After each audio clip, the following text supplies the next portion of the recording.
Shalom keluarga damai, kita jumpa lagi dalam Renungan Samas pada hari ini. Mari kita berdoa sebelum mulai.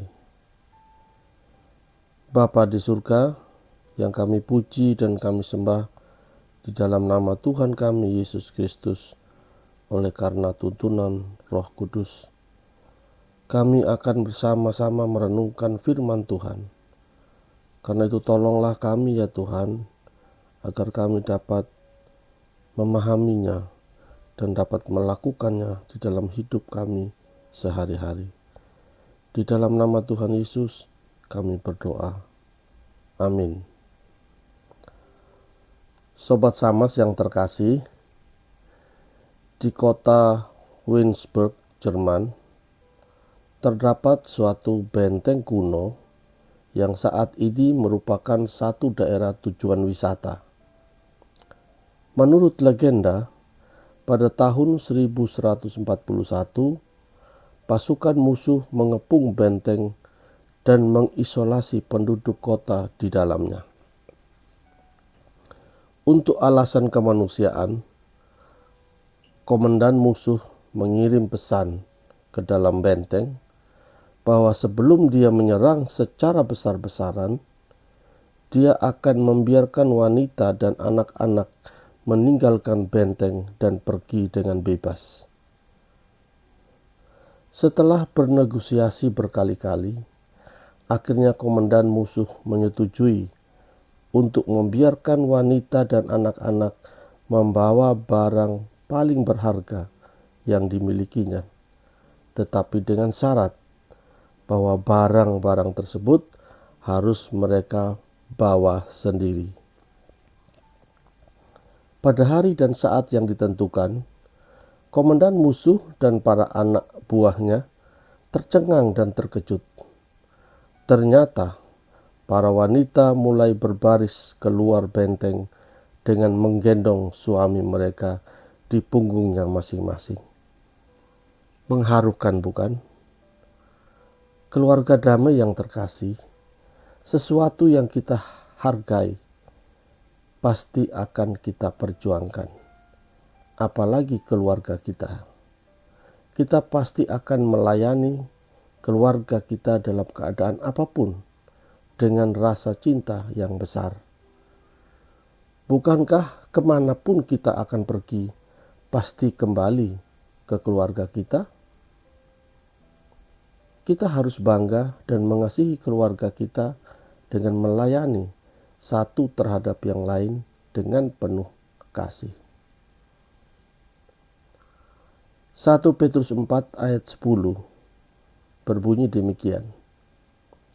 Layanilah seorang akan yang lain sesuai dengan karunia yang telah diperoleh tiap-tiap orang sebagai pengurus yang baik dari kasih karunia Allah. Sobat Samas yang terkasih, karunia Tuhan sangat memungkinkan kita untuk melayani tidak hanya di gereja, tapi juga dalam keluarga kita masing-masing. Saya ingat ketika anak-anak masih kecil, kami berdoa bersama dan menceritakan Alkitab karena saya memang suka bercerita. Tentunya saat-saat itu tak mungkin lagi terulang ketika mereka sudah besar dan dewasa. Bersyukur kalau kami bisa saling melayani satu dengan yang lain dan saling melengkapi di dalam berbagai hal. Saya menjadi jujukan untuk dimintai uang walaupun mereka sudah bekerja. Bagi saya itu sangat membahagiakan, suatu kebahagiaan tersendiri. Istri saya yang punya karunia penuh perhatian, paling sabar, dan paling cepat menyapa kami ketika kami mungkin sedang dongkol. Anak-anak kami pasti tempat kami bertanya tentang hal-hal yang berkaitan dengan masalah teknologi dan kekinian. Ketika terjadi konflik, saatnya kami belajar berlapang dada untuk saling mengampuni dan saling menyapa. Acara kebersamaan di luar juga menjadi waktu yang sangat menyenangkan bagi kami. Konflik itu pasti ada ketika kita berdekatan satu dengan yang lain. Layaknya pohon bambu yang berdekatan lah yang bergesekan. Bukan pohon bambu yang berjauhan yang bergesekan, bukan? Karena itu, mari kita belajar untuk saling melayani satu dengan yang lain di dalam keluarga kita masing-masing. Sesuai dengan kapasitas kita, sesuai dengan talenta atau karunia yang Tuhan berikan kepada kita.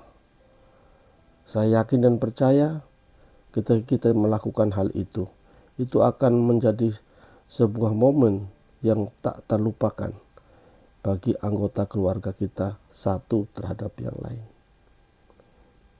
Mungkin itulah yang menjadi sharing saya pada hari ini, kiranya menjadi berkat bagi Bapak, Ibu, dan Sobat Samas sekalian. Mari kita berdoa.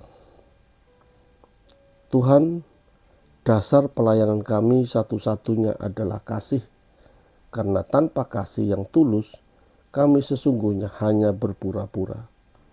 Karena itu ajar kami untuk mengasihi dan melayani lebih sungguh dan lebih tulus di dalam keluarga kami maupun di dalam keluarga damai. Terima kasih ya Tuhan untuk perenungan kami pada hari ini. Dalam nama Tuhan Yesus kami berdoa. Amin.